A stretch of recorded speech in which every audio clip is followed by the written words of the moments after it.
Hello aspirants, welcome to APSC Pro. মই Assam Tribune 4 April 2023 important news লৈ পেলাই আপোনালোকৰ ওচৰলৈ আনিছো। First topic to চাওঁ হওক President Prime Minister CJI to attend High Court Platinum Jubilee celebration. Newsটোত কৈছে যে the country's president and prime minister and chief justice will be among the dignitaries who will be attending the Platinum Jubilee celebration of Guwahati High Court to be held here from April 5th to 14th. Amar Platinum Jubilee hoise tare karone April 5 or pora 14 loke function hobo tate apunar attend koribo he function prime minister ta pisote amar president aru chief justice aru bohuto dignitaries. The Guwahati High Court will be completing the 75th year of its existence on April 5. The celebration will begin with a meeting which will be attended by Law Minister Kiran Rijiju, Chief Minister Hemanta Biswa Sharma, Chief Justice of Guwahati Sandeep Mehta. Eto birat important hoy. Ekhetor naam to monot rakhato birat dorkari hoy bortoman. Karon tekhet amar bortomanor Chief Justice hoy Sandeep Mehta. Monot rakhibo. And the judges of the High Courts besides a host of dignitaries. A commemorative postal stamp and the Assamese version of book Guwahati High Court History and Heritage as well as the special edition of the magazine 80 Men will be released in the meeting. So a postal stamp aru a kikhon apunar lokor kitab release kora hobo he date tut 80 Men aru Guwahati High Court History and Heritage. Tar uporiu on 6 April 6 books on customary laws pertaining to different tribes such as Rabha, Tiwa, Zeme Naga and Boro will be released by Union Port Minister Srijut Sarbananda Sonowal. Aru sokhon kitab customary laws or oporot kungita tribor sauk Rabha, Tiwa, Zeme Naga aru Boro তেখেতসকলৰ ওপৰত কাস্টমাৰী লজৰ ওপৰত 6খন কিতাপ release কৰিব সৰ্বানন্দ সোণোৱাল ডাঙৰীয়া President of India Draupadi Murmu Chief Justice of India DY Chandrachud will attend the function to be held on April 7 and the curtains of the Platinum Jubilee celebration will be drawn at a function on April 14 which will be attended by the Prime Minister Narendra Modi. On the occasion of the Platinum Jubilee celebration, the Guwahati High Court has decided to felicitate former judges and senior advocates who have completed 50 years of practice besides some former members of the registry judicial officers. Aru etu bahut important hoy ekhini apunaloke monot rakhato dorkari je amar Guwahati High Court actually establish ketia hoisile amar Guwahati High Court establish hoisile apunar 1948 5th April ঠিক আছে এটো মনত ৰাখিব আৰু আমাৰ যোনজন first chief justice আছিল গুৱাহাটী হাই কোৰ্টৰ তেখেতৰ নাম হৈছে RF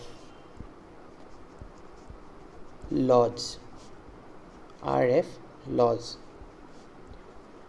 ব্ৰিটিছৰ আছিল তেখেত ICS ৰ মেম্বাৰ আছিল এটো মনত ৰাখিব ভালকে তাৰ পিছত চাওক Guwahati High Court originally catered to etu important hoy originally catered the 7 northeastern states of Assam, Nagaland, Manipur, Meghalaya, Tripura, Mizoram, Arunachal Pradesh. However, subsequent to establishment of separate high courts for states of Manipur, Meghalaya and Tripura, today Guwahati High Court exercise jurisdictions over remaining 4 northeastern states.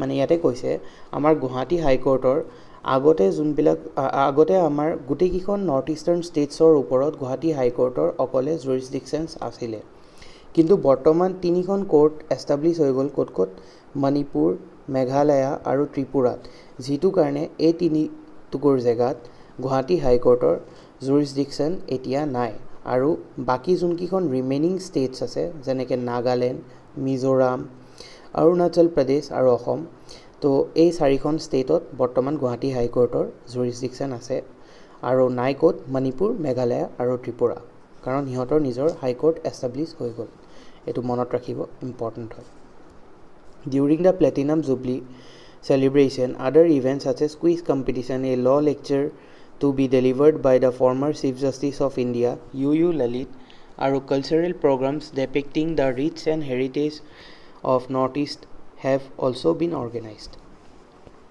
bolok এতিয়া আমি second টপিকটো চাওঁ second টপিকটো হৈছে international relations er oporot China releases third set of names to assert his claims over Arunachal Pradesh.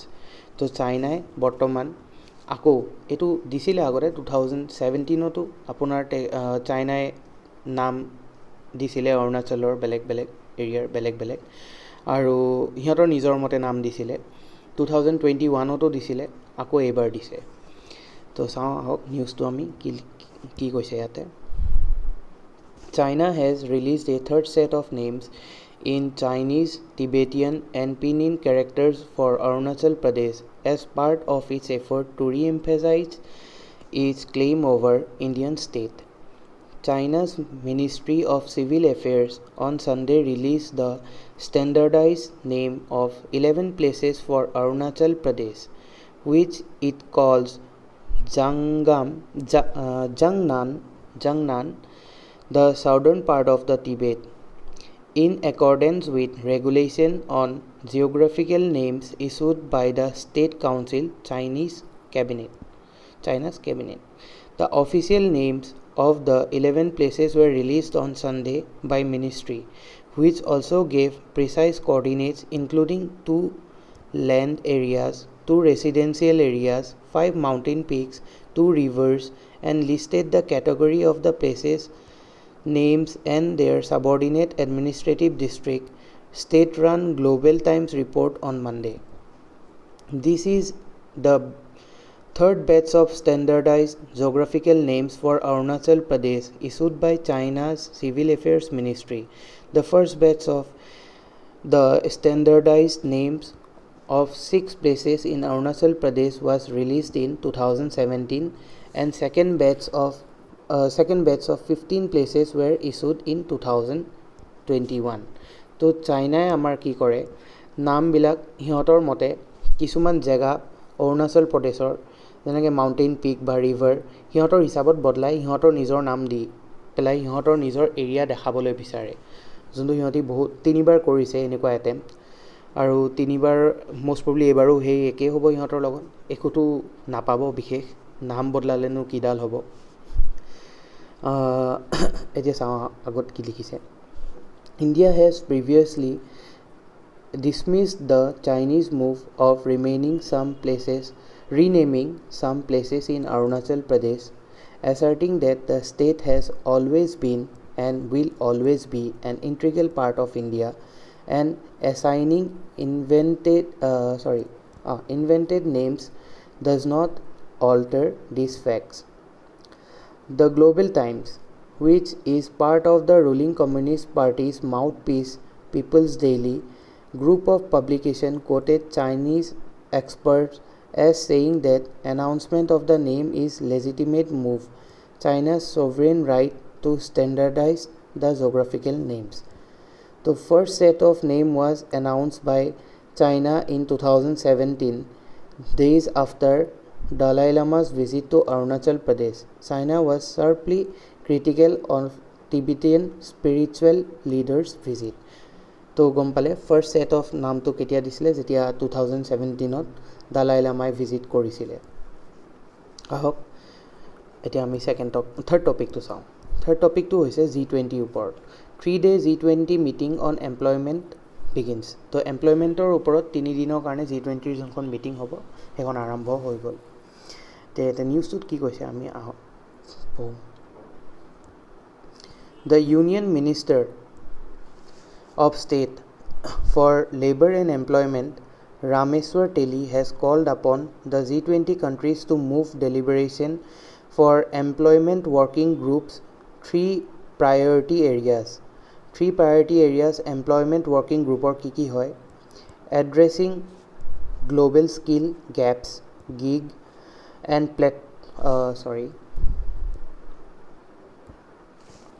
addressing global skill gaps gig আৰু platform economy and sustainable financing of social security.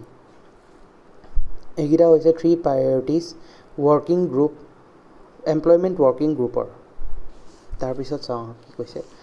Addressing the inaugural session of 3-day second EWC meeting here on Monday, the minister commended the remarkable progress achieved during the first EWC meet held in Jodhpur in February. Jodhpur this February.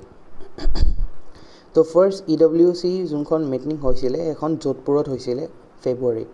He said collective efforts of G20 delegates, knowledge partners and guests have laid a solid foundation for EWC's 3 priority areas.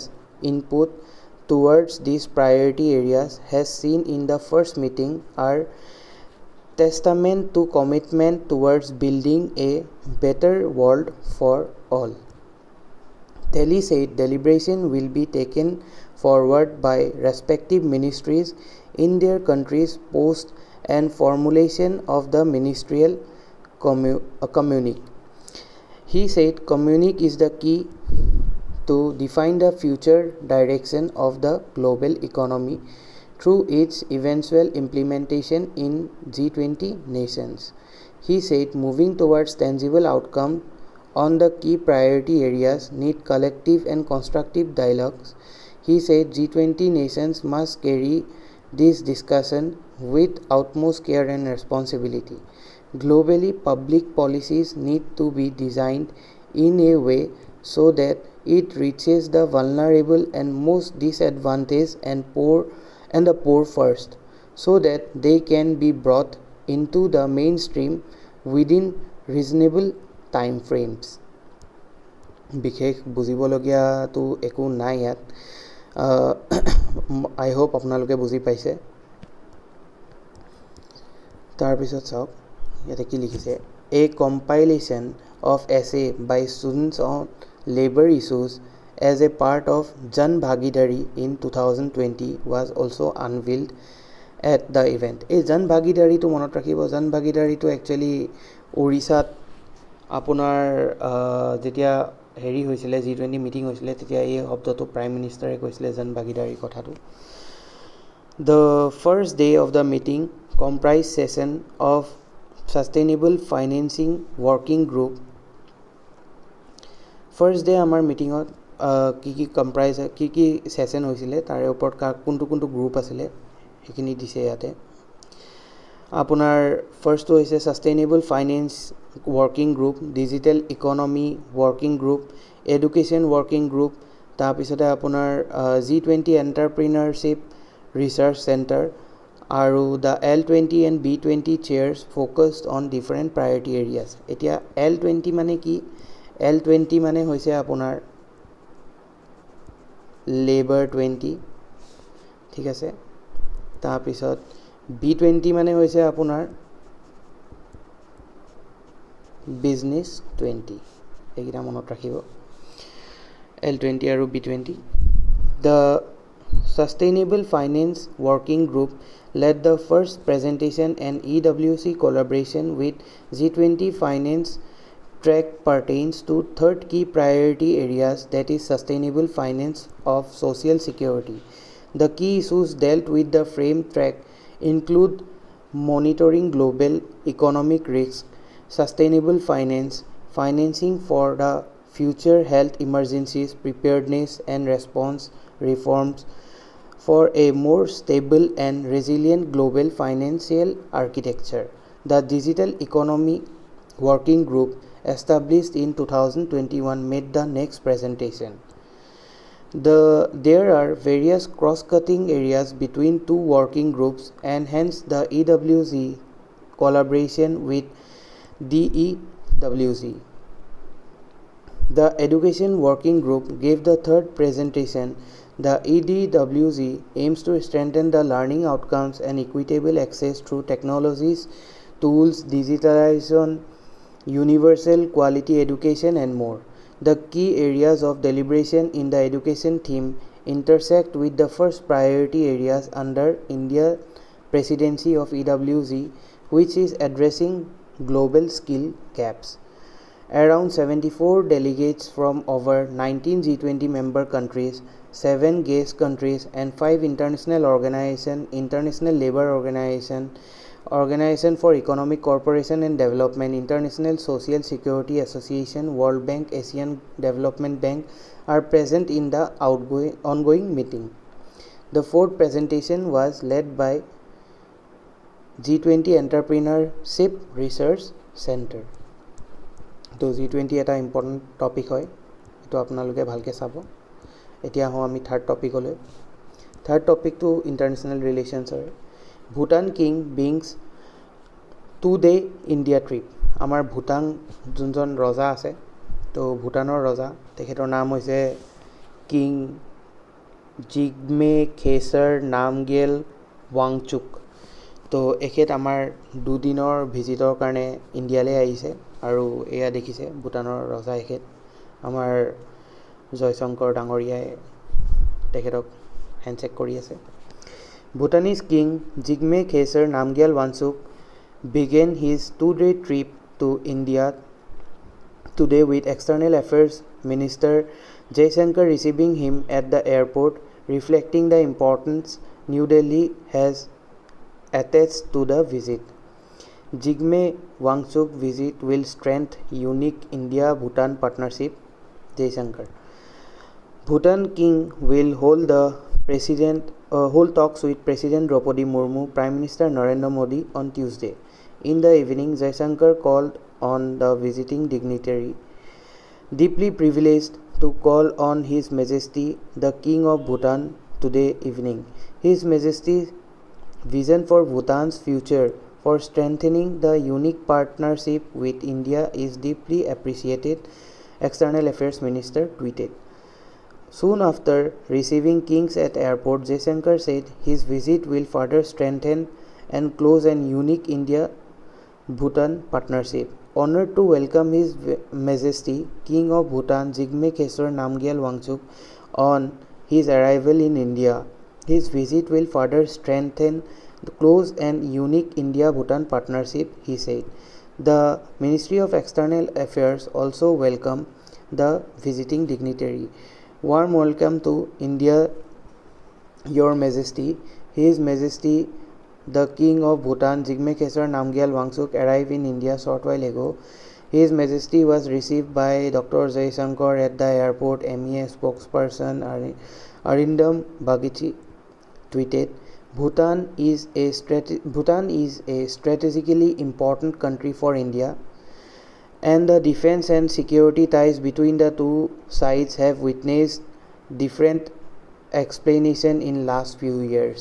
আমি সবে জানো, সকলোৱে জানো ভূটানখন আমাৰ কাৰণে কিয় important হয়। ভূটানখন actually এনেকুৱা এটা ষ্ট্ৰেটেজিক প্লেচত আছে, ইচ্ছা কৰিলেতো আমাৰ ইণ্ডিয়াৰ টাইম নালাগে ভূটানখন লৈ ল'বলৈ কাৰণে, কিন্তু লোৱা কিয় নাই, কাৰণ এইটো ভূটানে আমাৰ কাৰণে এটা বাফাৰ জোন ক্ৰিয়েট কৰি আছে চাইনা আৰু ইণ্ডিয়াৰ মাজত। আৰু ভূটানখন থাকিলে আমাৰ কাৰণে ভাল কিহৰ কাৰণে হয়, কাৰণ আমাৰ প্ৰথম কথা আমি এটা প্ৰটেকশ্যনো পাই আছোঁ বহুত, আৰু সবতছে ডাঙৰ কথা হৈছে আমাৰ ভূটানৰ লগত ৰিলেশ্যনটো বহুত বেছি ভাল হয়। নেইবাৰিং কাণ্ট্ৰিজবিলাকৰ লগত ৰিলেশ্যনটো ভাল কৰি ৰখাটো বিৰাট দৰকাৰী হয়। এনেকুৱা বহুতো ৰিজনছ আছে। এতিয়া চাওক ইয়াতে কি কৈছে, দ্য ষ্ট্ৰেটেজিক টাইজ, আৰু যোনটো বস্তু চাইনাই হয়তো সেইটো বেয়া পায় আমাক, ভূটানৰ লগত ৰিলেশ্যন আমাৰ লগত ভাল ৰখাৰ কাৰণে চাইনাই ভূটানকো বেয়া পায়। মাজতে সেইকাৰণে এটাকো কৰিছিলে ডকলাম ৰিজনত। চ' চাওক ইয়াতে কি কৈছে, the strategic ties witness N upward trajectory in the last few years in backdrop of 73 days face of between India and Chinese troop in the Doklam tri junction in 2017। মাজতে অকণমান আমাৰ ওপৰ নিচে হৈ গৈছিলে, তলওপৰ হৈ গৈছিলে, যেতিয়া আমাৰ ইণ্ডিয়া আৰু চাইনিজ ট্ৰুপে আপোনাৰ 73 daysৰ কাৰণে এই Doklam tri junction face off যেতিয়া হৈছিলে সেইখিনি সময়ত। Doklam plateau is considered an important area for India's strategic interest. The standoff at Doklam tri junction in 2017 began after China tried to extend a road in the area of the Bhutan claimed belong to it. ইহঁতৰ এইটো কামেই হয়। সব বস্তু সিহঁতি claim মাৰি থাকে ৰাস্তা বনাইছে ক'ত সিহঁতৰ হয় বোলে সেইটো India had strongly opposed the construction as it would have impacted its overall security interest. India-China face-off was resolved following several rounds of talk. In 2021 October, Bhutan and China signed an agreement on three-step roadmap to expedite negotiations to resolve their festering boundary disputes. তো এইখিনিয়ে আছিলে আজিৰ কাৰণে important topics hope আপোনালোকে ভিডিঅ'টো ভাল পালে আৰু বেয়া পালেও কমেণ্ট কৰিবলৈ নাপাহৰিব আমাৰ ভুলবোৰ আঙুলিয়াই দিয়ক যাতে আমি সেই ভুলবোৰ ৰিপিট নকৰোঁ পিছলৈ এইটো ফাৰ্ষ্ট ভিডিঅ' আছিলে চ' অ'কে চলো বাই বাই